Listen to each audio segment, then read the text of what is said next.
사랑하는 파주중앙 가족 여러분, 안녕하십니까? 행복한 안식일 저녁입니다. 우리 에어컨이 지금 냉방으로 돼 있나요? 송풍으로 돼 있는 것 같은데 열심히 돌아가는데 전혀 시원해지지가 우리 파주중앙교회 성도들은 설교할 때 한 분도 졸지를 않으세요. 참 놀라운 일입니다. 그런데 오늘은 여러분들 혹시 조시더라도 제가 용서해 드리려고 그래요. 우리가 열심히 청소를 하고 또 교회에 아름답게 교회 성전을 가꾸는 일에 한 주 동안 우리가 너무 수고했기 때문에 오늘 혹시라도 피곤해서 주님의 품 안에서 잠드셔도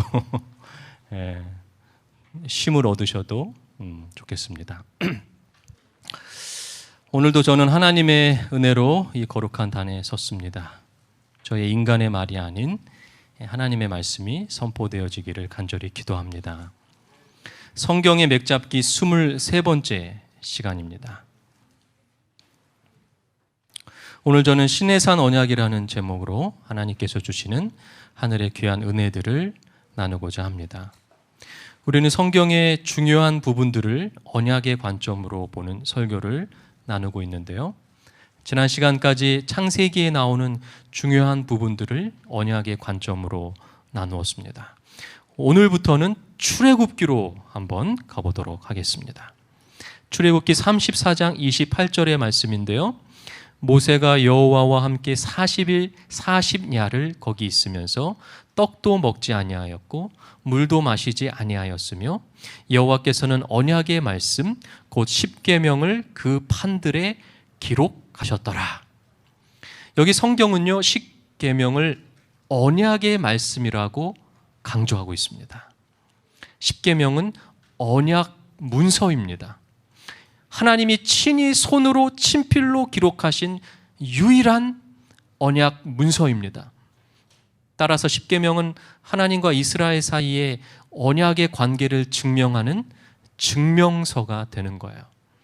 우리가 결혼하면 혼인신고서를 작성하고 자녀가 출생되면 출생신고서를 작성하는 것과 마찬가지로 하나님은 이스라엘과 그리고 영적 이스라엘인 이 자리에 있는 우리 성도들과 하나님의 백성들과 언약을 하실 때에 언약의 문서를 하셨는데 그것은 결코 지워지지 않는 돌에 새기셨다는 것입니다. 왜냐하면 하나님과의 언약은 결코 깨어져서는 안 되는 것이기 때문에 그런 것이죠. 십계명은 인간 사회에 있어서 가장 기본적인 5가지의 언약의 관계에 대한 규칙인데요. 첫 번째부터 네 번째 계명은 하나님과 인간의 관계, 언약의 관계를 말해주고요. 5번째 계명은요, 부모와 자식 간의 언약의 관계입니다. 7번째 계명은요, 부부 사이의 언약을 맺는 것입니다. 4번째 계명은 주인이신 하나님과 종이신 우리 언약의 백성들과의 관계를 말하는 것이죠. 그리고 6번째, 8번째, 9번째 계명은 이웃과 공동체와 언약의 관계를 설명해주고 있는 것입니다. 따라서 십계명은 단순한 규칙이 아니라 실제로 하나님의 나라의 뼈대를 이루는 다양한 언약의 관계들이 포함되어 있어요. 부부관계, 부모와 자녀의 관계, 하나님과의 관계, 여러 관계가 다 포함되어 있습니다. 그래서 우리 인간의 관계들을 결속시키기 위한 하나님의 뜻이 담겨져 있는 거예요.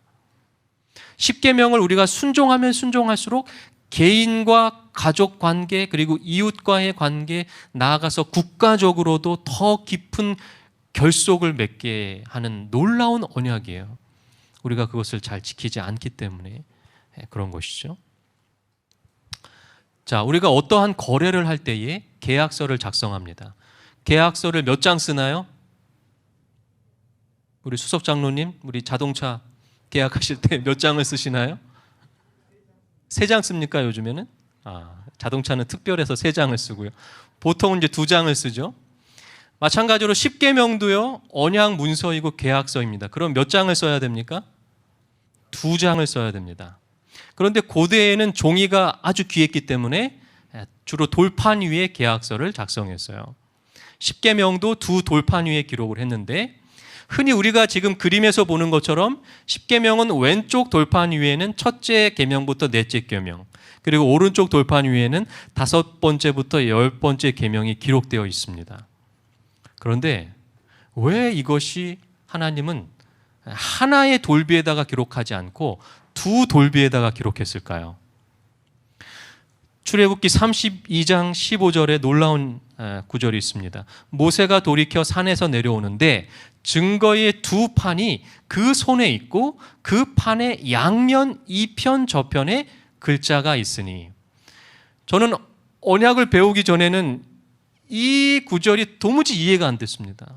왜 하나님이 2개의 돌판에다가 쓰셨는데 양면으로 쓰셨을까? 여러분, 십계명이 언약 문서인 증거가 바로 이것인데요. 십계명을 2개의 돌판에다가 썼는데 앞면에다가는 첫 번째부터 4번째 계명, 그리고 뒷면에다가는 5번째부터 10번째 계명. 그래서 이 돌비는 양면에 다 첫 번째부터 10번째 계명이 다 기록되어 있었어요. 그런데 우리가 눈으로 봤을 때는 앞면만 보니까 앞면만 쓰여져 있다고 생각하는데, 사실은 이 2 돌비가 똑같은 10개의 계명이 각각 쓰여진 거예요.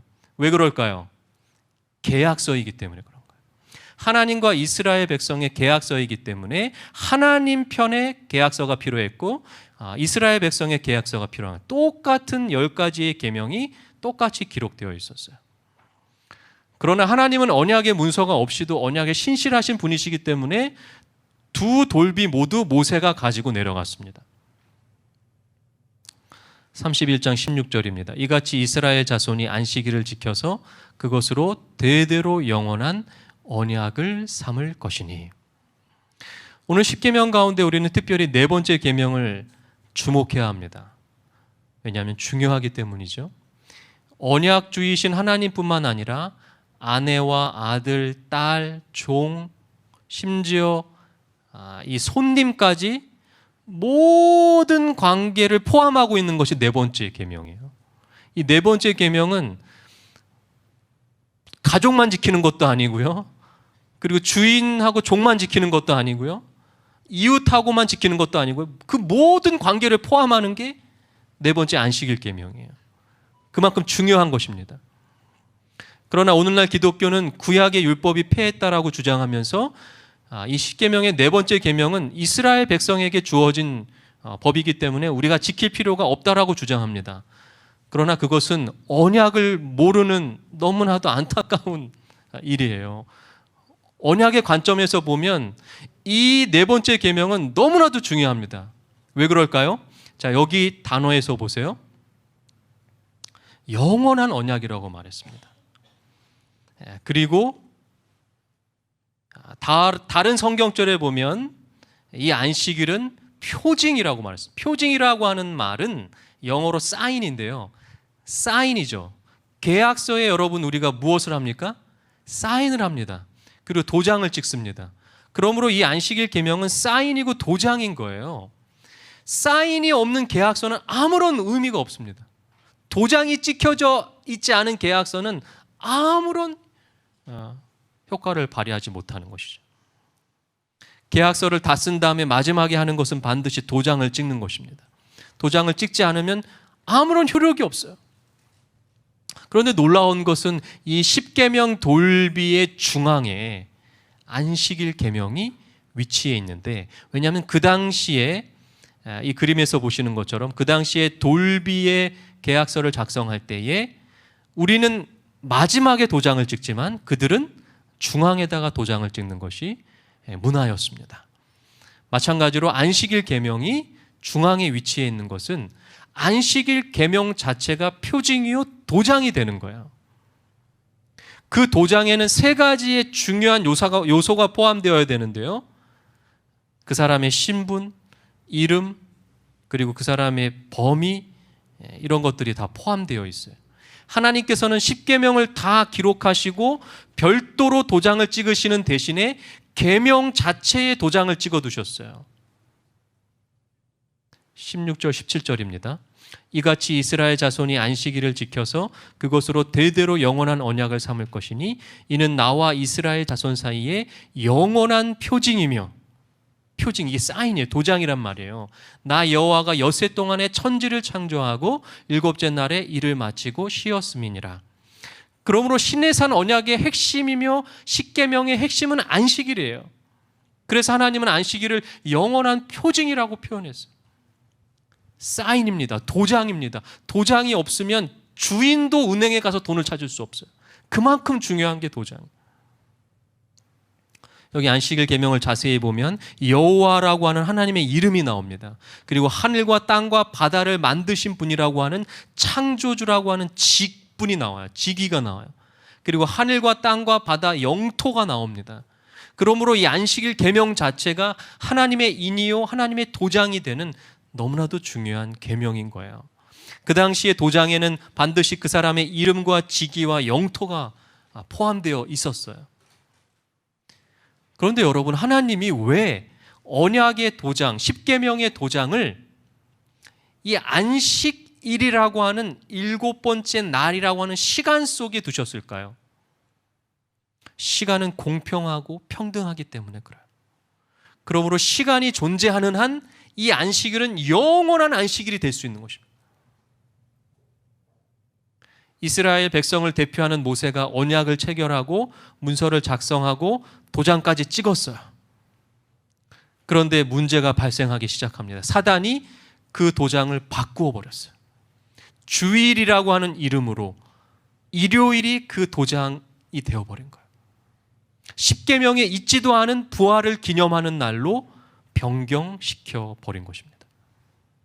여러분, 다시 한번 말씀드리지만 안식일은 영원한 언약입니다. 하나님과 사람 사이에 맺은 언약이요 서약이요 맹세.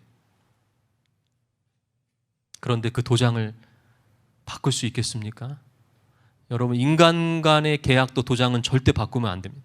그러나 하나님과의 언약의 개념, 이 계약서의 도장을 바꾼다니 말이나 되겠습니까? 이것은 언약을 폐기하는 거나 마찬가지. 십계명 자체가 무너져 버리는 거야. 언약주이신 하나님이 직접 도장을 찍으셨는데 그것을 인간이 변경시켜 버렸어요.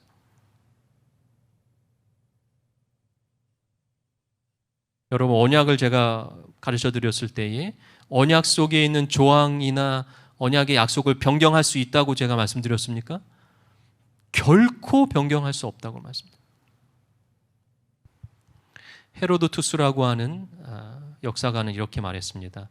아라비아 사람들은 서로 언약을 맺을 때에 제3자가 언약을 맺는 두 당사자 사이에 서서 날카로운 돌로 그 둘의 손 안쪽을 상처내서 둘 사이에 놓은 7개의 돌 위에 피를 떨어뜨린다라고 하는 그런 기록이 남아 있습니다.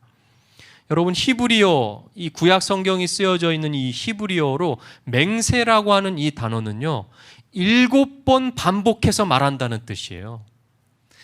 7이라고 하는 숫자는 지난 시간에 말씀드린 것처럼 언약의 숫자예요. 언약의 완전성, 완성을 뜻하는 것이 7이라고 하는 단어예요. 그래서 성경의 절기가 다 7일씩 지켰어요. 일주일씩. 하나님이 창조하실 때 일주일로 창조하셨어요. 7일로.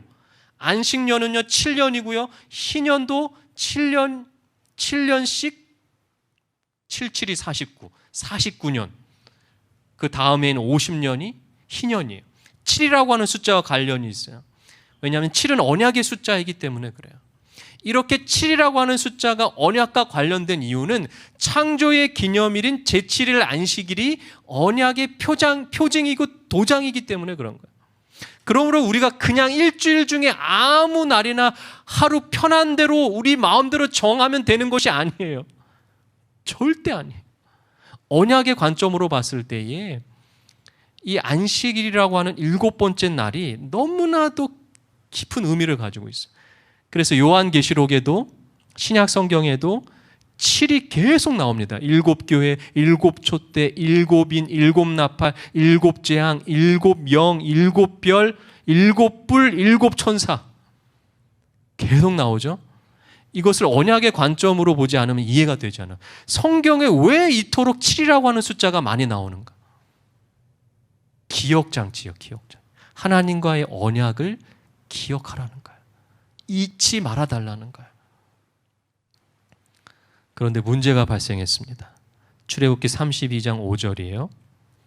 아론이 보고 그 앞에 단을 쌓고 이에 공포하여 가로되 내일은 여호와의 절이니라 하니 이튿날에 그들이 일찍이 일어나 번제를 드리며 화목제를 드리고 앉아서 먹고 마시며 일어나서 뛰놀더라. 사단이 모세가 하나님과 언약을 맺는 그 순간에 아론을 통하여 이스라엘 백성들이 하나님과의 언약을 파기하게 만들었어요. 아론은 시내산 밑에서 이스라엘을 대표하여 우상과 금송아지와 언약을 맺고 있습니다. 고대 언약 체결식 다 배우셨죠? 지금 단이 나오고요. 다 생략됐지만 여러분들이 화목제라고 하는 단어, 번제라고 하는 단어, 먹고 마셨다라고 하는 단어만 봐도 이게 고대 언약 체결식이라고 하는 사실을 이제 아셔야 돼요. 짐승을 쪼갰을 것이고요. 번제 화목제로 드린 다음에 맹세한 다음에 먹고 마시는 것은 무엇입니까? 언약 만찬을 한 거예요. 하나님과의 언약을 완전히 깨트리고 우상과 금송아지와 언약을 맺었어요. 9절 10절입니다. 여호와께서 또 모세에게 이르시되 내가 이 백성을 보니 목이 곧은 백성이로다. 그런즉 나대로 하게 하라. 내가 그들에게 진노하여 그들을 진멸하고 너로 큰 나라가 되게 하리라. 여기서 아주 중요한 개념이 나옵니다. 바로 죄라고 하는 개념. 여러분, 언약의 관점으로 봤을 때 죄라고 하는 것은 무엇이냐면 언약을 파기하는 게 죄예요. 모든 죄는 언약을 파기했을 때 생겨나는 거예요. 하나님과의 언약을 파기하고 다른 우상과 다른 신과 언약을 맺을 때 그것이 죄가 성립되는 거예요. 그런데 언약을 파기하면 어떻게 한다 그랬어요? 짐승이 반으로 쪼개어지는 것처럼 언약을 파기한 사람이 죽어야 돼요. 하나님께서 이스라엘 백성들을 그렇게 하겠다라고 모세에게 지금 이야기하고 계시는 거예요. 그때 모세가 이렇게 말합니다. 주의 종 아브라함과 이삭과 이스라엘을 기억하소서. 주께서 주를 가리켜 그들에게 맹세하여 이르시기를 내가 너희 자손을 하늘의 별처럼 많게 하고 나의 허락한 이 온 땅을 너희의 자손에게 주어 영영한 기업이 되게 하리라 하셨나이다. 모세가 다른 이야기 하지 않았어요. 하나님, 아브라함과 이삭과 야곱과 이스라엘 맹세하지 않았습니까? 그 약속을 기억하십시오. 지금 우리를 진멸해 버리시면 하나님은 스스로 하나님과 우리와의 언약을 깨뜨리시는 겁니다. 언약을 근거로 해서 하나님께 호소하고 있는 거예요. 이것은 언약을 제대로 이해한 사람만 드릴 수 있는 기도예요. 자, 이 기도를 들으신 하나님이 어떻게 하실까요? 14절입니다. 여호와께서 뜻을 돌이키사 말씀하신 화를 그 백성에게 내리지 아니하시니라. 아멘. 하나님은요, 언약에 신실하신 하나님. 인간들이 끊임없이 언약을 파괴하고 하나님을 배신하지만 언약에 신실하신 하나님은 창세 전에 세 분 하나님께서 언약을 하신 것처럼 예수 그리스도를 보증인으로 해서 지금까지도 계속해서 언약을 지켜나가고 계시는 거예요. 여러분 감사하십니까? 그런데 놀라운 일이 벌어집니다. 19절이에요. 진에 가까이 이르러 송아지와 그 춤추는 것을 보고 대노하여 손에서 그 판들을 산 아래로 던져 깨뜨리니라. 하나님이 분명히 용서하시겠다라고 했는데 모세가 하나님과의 언약의 문서인 십계명 두 돌비를 어떻게 했어요? 집어 던져버렸어요. 여러분 성경은 모세가 가나안 땅에 들어가지 못한 이유를 광야에서 반석을 2번 쳤기 때문이라고 말하고 있어요. 그런데 여러분 반석을 지팡이로 2번 친 죄가 큽니까? 아니면 지금 이 거룩한 하나님의 십계명 두 돌비를 자기 마음대로 깨뜨려 버린 것이 더 큽니까? 여러분 어떻게 생각하세요? 우사 같은 사람은요 법궤가 땅으로 안 떨어지게 하려고 어쩔 수 없이 손을 댔는데 죽었어요. 그런데 그 거룩한 언약의 돌비를 자기 마음대로 모세가 깨뜨려 버렸어요. 아무리 화가 난다고 해서. 하나님이 친히 기록하신 이 놀라운 언약 문서를 마음대로 깨뜨려 버렸어요. 반석을 2번 친 것보다 이것이 훨씬 더 큰 죄가 아니겠습니까? 여러분 어떻게 생각하십니까? 영감의 글은 이렇게 말합니다. 그들의 큰 죄 때문에 실망하고 격노한 모세는 돌판들을 내던졌다. 그것은 백성들이 보는 앞에서 의도적으로 깨뜨려 버리라는 하나님의 지시를 따른 것인데, 그 의미는 그들이 얼마 전에 하나님과 맺은 언약을 깨뜨려 버렸기 때문이다. 여러분, 모세가 화가 나서 깨뜨린 게 아니에요. 하나님이 보실 때 모세가 십계명 돌비를 던진 것은 하나도 죄가 아니었어요. 왜냐하면 하나님이 던지라고 하신 거예요. 지금까지 아브라함이 죄를 범해도 신실하셔서 계속 언약을 유지하셨는데, 이번에는 진멸하지는 않으셨지만 이 이스라엘 백성들에게 무언가를 가르쳐 줘야 될 때가 왔다는 것을 하나님이 아셨어요. 그래서 계약서를 하나님이 스스로 모세를 통하여 찢어버리셨어요. 하나님이 이스라엘 백성들에게 십계명을 주시면서 너희가 잘 지키면 복을 받을 것이라고 약속해 주셨어요. 그때 이스라엘 백성들이 어떻게 했는지 아십니까? 우리가 십계명을 지키겠습니다. 반드시 지키겠습니다. 맹세했어요. 왜냐하면 그들은 그들 스스로의 힘과 의지로 하나님의 계명을 지킬 수 있다고 확신했어요. 하나님의 계명을 너무나도 쉽게 생각하는 그들의 교만이 그들을 완전한 죄인으로 만들어. 영감의 글은 이렇게 말합니다. 백성들은 그들의 마음의 죄악과 그리스도 없이는 그들이 하나님의 율법을 지킬 수 없다는 것을 인식하지 못하면서도 선뜻 하나님과 언약을 맺었다. 자신들의 의를 세울 수 있으리라는 생각으로 그들은 여호와의 모든 말씀을 우리가 준행하리이다라고 자신 있게 외쳤어요. 그러나 그들이 고작 40일 만에 계명을 지킬 수 없음이 온 천하에 증명됐어요. 그렇게 깨어져 버린 2 돌비를 바라보면서 그들은 무슨 생각을 했을까요? 여러분, 하나님은 그들에게 분명한 교육의 목적이 있었어요. 다시 말하면 그들 스스로의 힘으로는 절대로 하나님의 계명을 지킬 수 없다는 것을 2 돌비가 깨지는 장면을 통하여 이미지로서, 동영상으로서 그들에게 교육하고 계시는 거예요.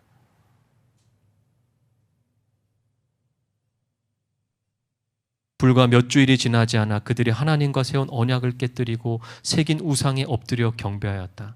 그들은 그들이 깨어버린 언약을 통하여 하나님의 은총을 바랄 수 없었다. 그러고 나서야 이제 그들은 믿음과 사랑으로 그들을 죄의 속박에서 구원하시는 하나님께 매어 달렸다.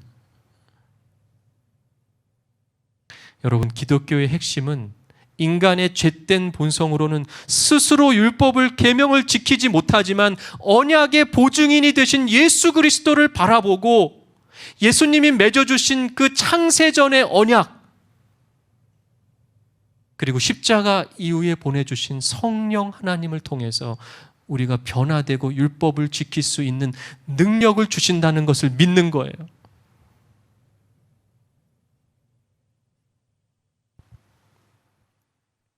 하나님의 언약에는 언약을 파기했을 경우에 언약을 회복하는 절차가 있기 때문에 그래요.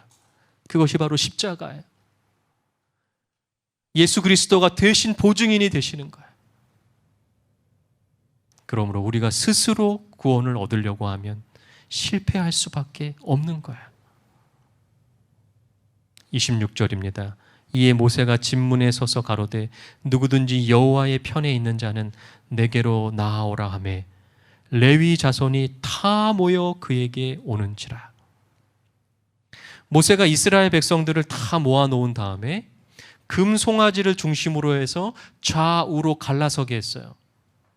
그런데 송아지를 만들 때에 반대했던 사람들이 있었는데요, 그 사람들은 바로 레위 자손들이었어요. 모세가 이 중에서 여호와의 편에 있는 자는 다 나오라고 말했습니다. 레위 사람들이 다 나왔어요. 그리고 나서 언약을 깨뜨린 그 사람들 중에도 누구든지 지금이라도 여호와 편에 서길 원하는 사람은 나오라고 이야기했어요. 그렇습니다, 여러분. 하나님은 우리가 죄 지은 것 자체가 아니라 회개하지 않는 것 때문에 심판하시는 거예요. 하나님이 나를 용서해 주시는 하나님이라고 하는 것을 불신하는 자는 심판을 받을 수밖에 없어요. 레위인처럼 목숨을 걸고 언약을 지킨 백성들만 하나님의 백성이 아니라는 거예요. 비록 실수하고 우상을 숭배했던 백성들이라 할지라도 회개하고 내 편으로, 하나님 편으로 서게 되면 하나님이 내 편이라고 말씀해 주시는 거예요. 그런 하나님이 우리의 하나님이십니다. 여러분 감사하십니까? 29절입니다. 모세가 이르되 각 사람이 그 아들과 그 형제를 쳤으니 오늘날 여호와께 헌신하게 되었느니라. 그가 오늘날 너희에게 복을 내리시리라. 성경에서 최초로 헌신이라고 하는 단어가 쓰인 곳이 바로 이 장면입니다.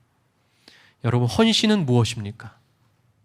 헌신의 진정한 성경적인 의미는 때로는 내 아들을 향해서 칼을 들 수 있는 거예요. 내 가족과 내 이웃일지라도 내 가정에서 죄악을 제거할 수 있는 그 믿음이 헌신이라는 거예요. 진짜 헌신은요, 돈을 하나님께 많이 드리는 거 아니에요. 교회 봉사하는 것, 청소하는 것, 이것보다 더 큰 영적인 의미가 헌신이에요. 오늘 이 시간 나의 삶에서, 나의 주변에서, 나의 가족의 죄를 제거하는 것이 하나님께서 가장 기뻐 받으시는 헌신임을 이 시간 여러분 기억하게 되시기를 간절히 바랍니다. 오늘 말씀을 정리하겠습니다. 우리가 십계명을 순종하면 할수록 개인과 가족, 이웃 공동체, 나아가서 국가적으로 더 깊은 언약의 관계로 결속될 수 있다는 놀라운 언약임을 이 시간 여러분 기억하게 되시기를 바랍니다.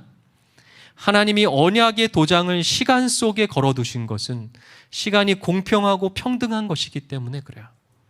그러므로 시간이 존재하는 한 이 안식일 계명은 영원한 안식일이 되는 것입니다. 세 번째, 인간의 본성으로는 스스로 율법을 지키지 못하지만 언약의 보증인이 되신 예수 그리스도를 바라봄으로 가능하다는 사실을 여러분 꼭 기억하게 되시기를 간절히 바랍니다. 오늘 이 시간 우리 말씀의 은혜를 나누는 시간을 갖도록 하겠습니다.